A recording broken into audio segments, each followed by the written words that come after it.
हाय friends, welcome channel फैट कनिशा। तो दोस्तों, बैठकर या खड़े होकर कैसे करनी चाहिए पूजा पाठ, जाने क्या है पूजा करने की सही विधि।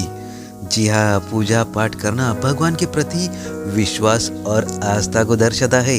लेकिन लोग पूजा करते समय इस बात का ध्यान नहीं देते हैं कि पूजा किस प्रकार करनी चाहिए। दोस्तों, जानकारी के अभाव में कुछ लोग पूजा करते समय बिना आसन और बिना सिर ढके ही बैठ जाते हैं। इस कारण उन्हें पूजा का संपूर्ण फल प्राप्त नहीं होता है। जी हाँ, सनातन हिंदू धर्म में पूजा पाठ का विशेष महत्व होता है, लेकिन पूजा पाठ करते समय इसके नियमों को ध्यान में रखना चाहिए, तभी पूजा संपूर्ण मानी जाती है। जाने अनजाने में लोग पूजा के दौरान कई तरह की गलतियां कर देते हैं, जिस कारण उन्हें पूजा का फल नहीं मिल पाता है और पूजा अधूरी रह जाती है। यदि आप गलत विधि और नियमों के साथ पूजा करते हैं तो यह दुर्भाग्य का कारण बन सकता है। जी हाँ, शास्त्रों में अनुसार खड़े होकर पूजा करना सही नहीं माना जाता। इस तरह से पूजा करने पर कोई फल नहीं मिलता है। घर पर पूजा करते समय खड़े होकर पूजा ना करें और ना ही सीधे जमीन पर बैठकर पूजा करें।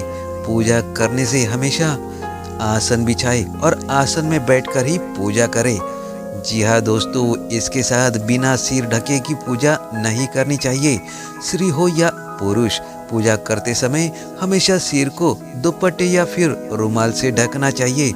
मान्यता है कि सिर को ढके बिना पूजा करने से सारा लाभ और पुण्य फल आकाश में चला जाता है। जी हाँ, आसन को जमीन से रखें। जहाँ हम पूजा कर रहे हैं उस स्थान का फर्श मंदिर के फर्श से ऊपर नहीं होना चाहिए। जी हाँ, पूजा एक जैसी प्रणाली है जो हमें कुछ समय के लिए इस सांसारिक मोह माया से हटाकर एक आध्यात्मिक संसार में पहुंचाती है, जहाँ हमें शांति और सद्भावना और पवित्रता का आभास होता है। ऐसे में पूजा अर्चना करते समय नियम और पवित्रता का ध्यान रखना चाहिए। जी हाँ, पूजा करने की सही विधि, पूजा करते समय हमेशा पूर्व दिशा की ओर मुख करके बैठना चाहिए और अपने दाहिने ओर घंटी, धूप, दीप, अगरबत्ती आदि रखनी चाहिए। पूजा करते समय बाईं ओर पूजन सामग्री जैसे फल, फूल, जल का पात्र और शंख रखना चाहिए। इस तरह पूजा करने से शुभ फल की प्राप्ति होती है। साथ ही इस बात का विशेष रूप से ध्यान रखें कि पूजा में जो व्यक्ति बैठा है उसके माथे पर तिलक जरूर लगा हो। तो दोस्तों, अगर आप रोज पूजा करते हैं और आपका मन अशांत रहता है तो इसका मतलब है कि आपकी पूजा पाठ में कहीं कुछ गलत हो रहा है। जी हाँ दोस्तों, शिव जी, गणेश जी और भैरव जी को तुलसी नहीं चढ़ानी चाहिए। तुलसी का पत्ता बिना स्नान किए नहीं तोड़ना चाहिए।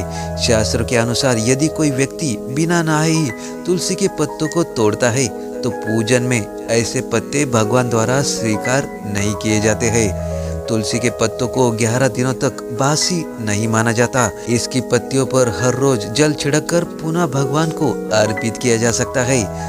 दोस्तों, रविवार, एकादशी, द्वादशी, संक्रांति तथा संध्या काल में तुलसी के पत्ते नहीं तोड़ना चाहिए। सूर्यदेव को शंख से जल से अर्घ्य नहीं देना चाहिए। दुर्वा दोस्तों एक प्रकार की घास है जो गणेश जी को चढ़ाई जाती है। रविवार को नहीं तोड़नी चाहिए। दोस्तों, रविवार को पीपल के वृक्ष में जल अर्पित नहीं करना चाहिए। प्लास्टिक की बोतल में या किसी अपवित्र धातु से बर्तन में गंगा जल नहीं रखना चाहिए। अपवित्र धातु जैसे एल्युमिनियम और लोहे से बने बर्तन, जी हाँ, हमेशा याद रखें, गंगा जल तांबे के बर्तन में रखना बहुत ही शुभ माना जाता है। दोस्तों, केतकी का फूल भगवान शिव, जी हाँ, यानी कि शिवलिंग पर अर्पित नहीं करना चाहिए। दोस्तों, ये हमेशा के लिए याद रखें, किसी भी पूजा में मनोकामना की सफलता के लिए दक्षिणा अवश्य चढ़ानी चाहिए। माँ लक्ष्मी को विशेष रूप से कमल का फूल अर्पित किया जाता है। इस फूल को 5 दिनों तक जल छिड़ककर पुनः चढ़ा जा सकता है। तो दोस्तों, अवश्य ध्यान रखें, घर के मंदिर में सुबह एवं शाम को दीपक अवश्य जलाए। एक दीपक घी का और एक तेल का दीपक अवश्य जलाना चाहिए। दोस्तों, सूर्य, गणेश जी, दुर्गा, शिव और विष्णु जी ये पंचदेव कहलाते हैं। इनकी पूजा सभी कार्यों में अनिवार्य रूप से की जानी चाहिए। प्रतिदिन पूजन करते समय इन पंचदेव को ध्यान करना चाहिए। इससे लक्ष्मी जी की कृपा और समृद्धि प्राप्त होती है। तो दोस्तों इस तरह पूजा पाठ करते हैं तो दोस्तों आपके ऊपर महालक्ष्मी की असीम कृपा बरसेगी। यानी कि दोस्तों आपके सभी रुके हुए काम बनने लगेंगे, नौकरी व्यापार में आपकी उन्नति हो सकती है। तो दोस्तों आपको वीडियो कैसा लगा? अच्छा लगा हो तो लाइक शेयर और कमेंट जरूर कीजिएगा और कमेंट्स में जय श्री महालक्ष्मी नमः अवश्य लिखिएगा। धन्यवाद।